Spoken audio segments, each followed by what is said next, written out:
जिला परिषद पंजाब पंचायती राज एक्ट जो है उसमें सबसे बड़ी जो बॉडी होती है जिला स्तर पे रूरल एरिया के लिए वो होती है जिला परिषद। सबसे पहले हम इसकी बात करेंगे स्थापना की। तो जो इसकी स्थापना है वो स्टेट गवर्नमेंट के द्वारा की गई है एक नोटिस के द्वारा। तो ये सबसे पहले जिला परिषद हमें कहाँ-कहाँ पर देखने को मिलती है। तो जो रूरल एरिया होता है, जो ग्रामीण क्षेत्र होता है एक जिले का, उसमें हमें जिला परिषद देखने को मिलती है। और यहाँ पर हमें ध्यान रखना पड़ेगा कि इसमें म्युनिसिपैलिटी का एरिया कवर नहीं होता। म्युनिसिपैलिटी का एरिया या म्युनिसिपल कॉर्पोरेशन का एरिया इसके अंडर नहीं आता। कैंटोनमेंट एरिया, कैंटोनमेंट ज़ोन जिसको बोलते हैं, वो इसके अंडर नहीं आता। इसके अंडर आता है ग्रामीण क्षेत्र, ग्रामीण इलाका, रूरल एरिया। आगे है कॉम्पोजिशन ऑफ जिला परिषद, यानी कि कौन-कौन से जिला परिषद के सदस्य होते हैं। सबसे पहले member directly elected from territorial constituencies in the district. तो जिस डिस्ट्रिक्ट में आपको जिला परिषद देखने को मिलेगी वहां पर आपको डायरेक्ट इसके मेंबर चुने हुए देखने को मिलते हैं। Each constituency electing one member. तो जो भी इनके हलके होते हैं ना, उसमें से आपको मेंबर चुन के आते हुए देखने को मिलेंगे। और साथ ही साथ सारे जो पंचायत समिति के चेयरमैन होते हैं वो जिला परिषद के सदस्य होते हैं। Then member of the house of people and member of the state legislative assembly representing a part or whole of the district. तो जिला परिषद का जो एरिया है उस एरिया को जो रिप्रेजेंट करते हैं एमपी, लोकसभा के जो सदस्य होंगे, या ऐसे ही डिस्ट्रिक्ट स्टेट लेवल के विधानसभा के जो एमएलए उस एरिया को रिप्रेजेंट करते हैं, वो इसके सदस्य होंगे। And in case then council of state, member of the council of states and the member of the state legislative council. तो जैसे राज्यसभा का अगर उस क्षेत्र से कोई मेंबर होगा राज्यसभा का, तो वो भी जिला परिषद का मेंबर होगा। अगर ऐसे ही जिस स्टेट में आपको विधान परिषद देखने को मिलेगी, तो विधान परिषद का भी मेंबर उस एरिया का इसका मेंबर ऑटोमेटिकली होगा। All members of a Zila Parishad elected or non elected have the right to vote. तो सभी के पास, चाहे वो डायरेक्ट इलेक्ट होते हैं या नॉन इलेक्टेड होते हैं, सभी के पास वोट देने का अधिकार होता है। एक्सेप्ट किस कब वो वोट नहीं कर सकते? In the election of its chairman and vice chairman. इनके जब चेयरमैन और वाइस चेयरमैन के चुनाव होंगे जिला परिषद के, उसमें वोट सभी नहीं कर सकते। Then determination of number of directly elected members of Zila Parishad, जिनको डायरेक्टली चुना जाता है। एक तो इलेक्शंस देखने को मिलते हैं, एक है डायरेक्टली इलेक्टेड, सॉरी इलेक्टेड, हाँ डायरेक्टली जिनके ऊपर चुनाव देखने को मिलते हैं। तो determined by the state government. सबसे पहले ये स्टेट गवर्नमेंट डिसाइड करती है कि कौन कौन चुना जाएगा, है ना। फिर वो बताते हैं कि one member for every 50,000 population, 50,000 की जब पॉपुलेशन होती है उसके पीछे एक सदस्य चुना जाता है जिला परिषद में। Then in a Zila Parishad having a population of not exceeding 5 lakh, there must be a minimum of 10 directly elected member. अगर किसी जिला परिषद की पॉपुलेशन 10 लाख के पास है तो उसके 10 मेंबर जो होंगे इलेक्टेड होंगे, डायरेक्टली इलेक्टेड, ठीक है। And in a Zila Parishad having a member more than 12 lakh, अगर किसी जिले में किसी वहां पर 12 लाख से ज्यादा लोग रहते हैं, then number of such member can not be exceed 25। तो वहां पर 25 से ज्यादा मेंबर ऊपर नहीं हो सकते, यानी कि 12 लाख जब होगी किसी एरिया की पॉपुलेशन तो मैक्सिमम 25 उसकी जो इलेक्टेड मेंबर होंगे उनकी संख्या होगी। तो ये मतलब आगे कैसे होगा कि state government by a notification divides every Zila Parishad area into as many single member territorial constituency as the number of members to be directly elected from that area for the जिला परिषद। तो जो आगे एक जिला होता है, जिले के एरिया की कॉन्स्टिट्यूएंसी बनाई जाती है, जो जिसको हम बोलते हैं हल्का, वो कौन डिसाइड करता है? वो स्टेट गवर्नमेंट डिसाइड करना है कि कौन सा एरिया कहाँ खत्म होता है और कहाँ पे जाके स्टार्ट होता है। देन आगे हम बात करेंगे कि जो जिला परिषद होता है उसमें रिजर्वेशन किस किस के लिए होती है। सबसे पहले हम बात करेंगे शेड्यूल्ड कास्ट के लिए। तो अनुसूचित जाति के लिए यहाँ पर आपको फिर रिजर्वेशन देखने को मिलेगी। Reserve for the people of scheduled caste, number of seats so reserve here the same proportion. यहाँ पे बोला जा रहा है कैसी उनकी अमाउंट होगी, उतने ही होंगे to the total number of seats to be filled by direct election. जो डायरेक्ट इलेक्शन के द्वारा चयनित होते हैं सदस्य, उतने ही सदस्य शेड्यूल्ड कास्ट की तरफ से आपको देखने को मिलेंगे।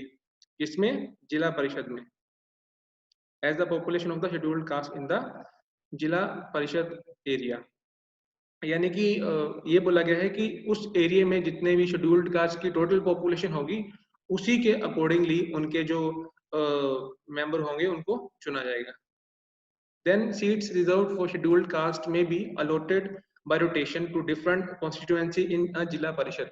तो जो सीट रिजर्व्ड होती हैं वो ये नहीं है कि एक बार रिजर्व्ड हो गई, जैसे जिला परिषद की कुछ टोटल एग्जांपल के तौर पे 20 सीट्स हैं, तो वो 20 में से सीट नंबर 1, 2, 3 जो 2020 में इलेक्शन हुए वो रिजर्व्ड होंगी। हो सकता है जब 2025 में इलेक्शन होंगे सीट नंबर 5, 6, 7, 8 रिजर्व होंगी। यानी कि जो सीट्स की रिजर्वेशन है, किसी सीट की रिजर्वेशन एक सीट के लिए लाइफ टाइम के लिए नहीं होती। ये जो रिजर्वेशन होती है सीट्स की, ये रोटेट करती रहती है आपस में। तो रिजर्वेशन जो होती है सीट्स की, वो कंटिन्यूसली आपको हर बार बदलते हुए देखने को मिलती है। देन नेक्स्ट है शेड्यूल्ड कास्ट विमेन। तो जो सीट्स शेड्यूल्ड कास्ट के लिए रिजर्व होती हैं, उनमें से 1/3 सीट्स शेड्यूल्ड कास्ट विमेन के लिए रिजर्व होती हैं। आई एम रिपीटिंग अगेन, जो जिला परिषद में सीट शेड्यूल्ड कास्ट जिसमें मेल और फीमेल दोनों इंक्लूड होते हैं, उनका 1/3 सीट्स का विमेन के लिए शेड्यूल्ड कास्ट की रिजर्व रहेगा। देन हम बात करेंगे विमेन, जो टोटल औरतें होती हैं किसी भी जिला परिषद में, उसमें जितनी भी टोटल सीट्स होंगी जिला परिषद की, उसमें 1/3 जो सीट्स होंगी वो विमेन के लिए रिजर्व्ड रहती हैं। इसमें आपकी जो शेड्यूल्ड कास्ट की विमेन है उनको भी हम इंक्लूड करेंगे। देन रिजर्व होंगी कुछ सीट्स बैकवर्ड क्लास के लिए। अगर जिला परिषद की पॉपुलेशन का 1/5 पार्ट, जिसको हम बोल सकते हैं 1/20th पार्ट, अगर वो मतलब बैकवर्ड क्लास के लोगों से भरा पड़ा है, देन उनके लिए एक सीट रिजर्व हो सकती है। आगे हम बात करेंगे ड्यूरेशन ऑफ जिला परिषद, यानी कि इतना इनका मतलब कार्यकाल कितने समय तक होता है। जैसे हम एमएलए के इलेक्शंस की बात करते हैं, तो वो जीत के जब आएंगे आपके सामने, तो अगले 5 साल तक वो कंटिन्यूसली काम करते हैं। ऐसे ही जिला परिषद के जो मेंबर होंगे वो भी हमें 5 साल के लिए काम करते हुए देखने को मिलेंगे। अब इनका 5 साल का टाइम जो पीरियड होता है, कब से स्टार्ट होता है? Date appointed for the first meeting, जब इनकी फर्स्ट मीटिंग होगी तभी से इनके 5 साल का टेन्यूर स्टार्ट हो जाता है। इनको डिसॉल्व भी किया जा सकता है राज्य सरकार के द्वारा। जो हमारे पंजाब सरकार है वो इनको मतलब भंग भी कर सकती है। अब इनको भंग कौन-कौन सी सिचुएशन में किया जा सकता है? पहली सिचुएशन ये है, अब्यूजेस इट्स पावर। अगर अपनी शक्तियों का गलत इस्तेमाल करते हैं जिला परिषद के सदस्य, तब इनको डिसॉल्व किया जा सकता है, भंग किया जा सकता है इस बॉडी को। देन सेकंड है, if they are not competent enough to perform their duties. अगर अपनी ड्यूटीज को अच्छे से ये निभाने में सक्षम नहीं है, तब भी इनको डिसॉल्व किया जा सकता है। थर्ड पॉइंट है, makes persistent defaults in the performance of its duties। जो इनके कामकाज हैं उनमें लगातार अगर ये डिफॉल्ट करते हैं, तब भी इनको डिसॉल्व किया जा सकता है। Then willfully disregard any instruction or direction given by the state government before issue। अगर पंजाब सरकार की तरफ से कोई भी इनको डायरेक्शन आती है, हिदायत आती है, तो इनको वो माननी पड़ेगी। अगर ये अपनी मर्जी से उसको नहीं स्वीकार करते, तो पंजाब सरकार के पास इतना अधिकार होता है कि जिला परिषद को डिसॉल्व कर दें, उनको ये भंग कर सकते हैं। इतना अधिकार होता है पंजाब सरकार के पास, यानी कि स्टेट गवर्नमेंट के पास। आगे जब इनको डिसॉल्व किया जाता है तो इनको अपनी बात रखने का एक बार अवसर जरूर दिया जाता है। ये नहीं डायरेक्टली इनको डिसॉल्व कर दिया, इनको पहले मतलब बुला के इनको मतलब बोला जाएगा कि हम आपको क्यों ना करें डिसॉल्व, तो फिर ये कारण बताएंगे। यानी कि इनको एक मौका दिया जाता है कि अपने आप को अगर आप सही साबित कर सकते हो जिला परिषद के मेंबर्स, तो फिर इनको अपना टाइम पीरियड कंटिन्यू करने का मौका दिया जाएगा। देन इलेक्शन टू जिला परिषद, इनके चुनाव। तो सबसे पहले इनके जो चुनाव होते हैं वो स्टेट इलेक्शन कमीशन के द्वारा होते हैं, ठीक है। जैसे एमपीज के इलेक्शन होंगे, एमएलएस के इलेक्शन होंगे, वो भारत का जो चुनाव आयोग है वो करवाता है। मगर जो जिला परिषद के चुनाव होंगे वो स्टेट इलेक्शन कमीशन के द्वारा करवाए जाते हैं। Person who has attained the age of 21, तो इसमें ये चीज का ख्याल रखना कि जिसकी एज 21 साल से ऊपर है वो जिला परिषद के चुनाव लड़ सकता है। इलेक्शन टू कॉन्स्टिट्यूट अ जिला परिषद is completed before the expiry of its duration, तो 5 साल का जब टेन्योर होता है उससे पहले पहले ही जिला परिषद के जो चुनाव होते हैं वो करवाने जरूरी होते हैं। If a Jila Parishad is dissolved before the completion of its normal term, election to such a Jila Parishad must be completed before the expiration of period of 6 months. तो मान लो जैसे नॉर्मल चुनाव जो होते हैं इन्होंने अपना 5 साल का टाइम पीरियड कंप्लीट होने से पहले करवाने हैं। इन केस अगर ये होता है कि इनको डिसॉल्व कर दिया गया, इनकी बॉडी को, पूरे जिला परिषद को भंग कर दिया गया, तो तब कब इलेक्शन होंगे? तब 6 महीने के अंदर अंदर चुनाव करवाने जरूरी होते हैं। ये यहाँ पे कंडीशन होती है। आगे हम बात करेंगे कि जिला परिषद के जो चेयरमैन होते हैं, सबसे बड़ी पोस्ट कौन सी है? चेयरमैन। जिला परिषद में सबसे बड़ी पोस्ट होती है चेयरमैन और उसके बाद होती है वाइस चेयरमैन की, ठीक है। Every election of a member of Zila परिषद is notified by the state government, तो जब चुनाव होते हैं स्टेट गवर्नमेंट के द्वारा बताया जाता है सभी को। देन हमें क्या देखने को मिलता है, डिप्टी कमिश्नर जो भी कंसर्न डिस्ट्रिक्ट के होंगे वो कॉल करते हैं first meeting of the directly elected members of Zila परिषद। जो भी डायरेक्टली इलेक्टेड मेंबर होते हैं जिला परिषद के देश स्टेट के सॉरी डिस्ट्रिक्ट के डीसी उनको मीटिंग के द्वारा कॉल करते हैं, including the chairman of the panchayat samiti of the district as soon as the election of all member of the जिला परिषद इज नोटिफाइड। तो जो सारे पंचायत समिति के चेयरमैन होते हैं उनको भी डीसी के द्वारा बुलाया जाता है। फर्स्ट मीटिंग ऑफ जिला परिषद is called to elect the chairman and vice chairman of the जिला परिषद। तो जो पहली मीटिंग होगी उसमें किसको चुना जाता है? चेयरमैन को और वाइस चेयरमैन को, जिला परिषद के चेयरमैन और vice chairman from amongst the elected members, जो चुने हुए लोग हैं उनके द्वारा, उनमें से।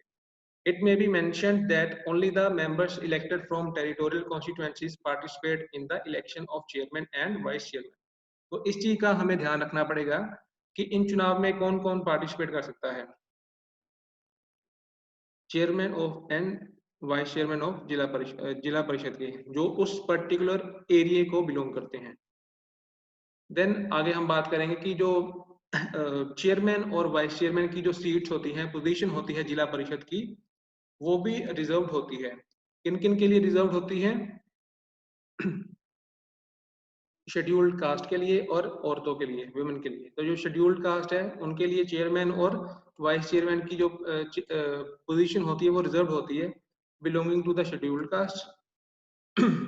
Number of such office bearer as nearly as may be the same proportion, यहाँ पे बात की जा रही है सेम प्रपोर्शन, कितनी सीट की रिजर्वेशन होगी? Total number of officer in the state of Punjab as a population of scheduled caste. तो अब देखेंगे कि स्टेट राज्य स्तर पे पॉपुलेशन देखी जाएगी शेड्यूल्ड कास्ट की और उसी के हिसाब से इनको इनकी जिला स्तर पे जो सीट्स होती हैं रिजर्व्ड इनके लिए की जाएंगी शेड्यूल्ड कास्ट के लिए। देन हम बात करेंगे कि औरतों के लिए चेयरमैन और वाइस चेयरमैन की कितनी सीट्स रिजर्व्ड होती हैं। तो अगर मान लो 10 सीट्स हैं या 9 सीट्स हैं तो इसका मतलब 1/3 3 सीट्स जो है वो रिजर्व होंगी औरतों के लिए। देन आगे है कि इनकी पावर्स और ड्यूटीज कौन कौन सी होती हैं। चेयरमैन जो सबसे बड़ी पोजीशन होती है जिला परिषद में, उनकी ड्यूटीज कौन कौन सी हैं, उनकी शक्तियां कौन कौन सी है। फर्स्ट है convene and preside over and conduct meetings of the जिला परिषद। तो जिला स्तर की जिला परिषद की जो भी मीटिंग होंगी उनका आयोजन करना और साथ ही साथ उसको लीड करना, ये जिला परिषद की ड्यूटी होती है। सेकंड, एक्सरसाइज एडमिनिस्ट्रेटिव सुपरविजन, मतलब प्रशासकीय सुपरविजन देना और साथ ही साथ कंट्रोल करना किसके ऊपर? चीफ एग्जीक्यूटिव ऑफिसर के ऊपर। कैसे? Through him all officers and other employees of Zila परिषद। जो भी बाकी ऑफिसर्स होते हैं और बाकी जो एम्प्लॉय होते हैं जिला परिषद के, उनके द्वारा चीफ एग्जीक्यूटिव ऑफिसर का मतलब उसकी निगरानी करना कि वो सही से काम कर रहा है या नहीं। Then perform such other functions as the जिला परिषद में भी जनरल रेजोल्यूशन डायरेक्ट, जो भी उसको बोला जाता है, जो भी उसके आम काम होते हैं वो उसको करना चाहिए जो बतौर जिला परिषद होते हैं। Then discharge such other duties as the state government may be rules prescribe। तो जो भी राज्य सरकार के द्वारा रूल्स के अनुसार जो भी उसकी ड्यूटीज होंगी वो उसको करनी पड़ेंगी। Exercise all supervision over the financial and executive administration of the जिला परिषद। तो जिला परिषद के जो भी फाइनेंशियल एग्जीक्यूटिव कार्यकारिणी जो भी प्रशासन के काम होंगे वो इसने देखने हैं। देन इनके पास ये भी पावर होती है कि सैंक्शन दे सकें। सैंक्शन का मतलब होता है मंजूरी देना। किसी की मंजूरी ₹1,00,000 1,00,000 तक। ये मतलब अगर इनके एरिया में मान लो कोई भी नेचुरल कलामिटीज होती है, यानी कि कुदरती आपदा आती है इनके एरिया में, तो जो लोग कुदरती आपदा से प्रभावित होंगे ये उनको 1,00,000 रुपए मुआवजा ऑन द स्पॉट दे सकते हैं। इतनी इनके पास पावर होती है। So this is the end of the lecture.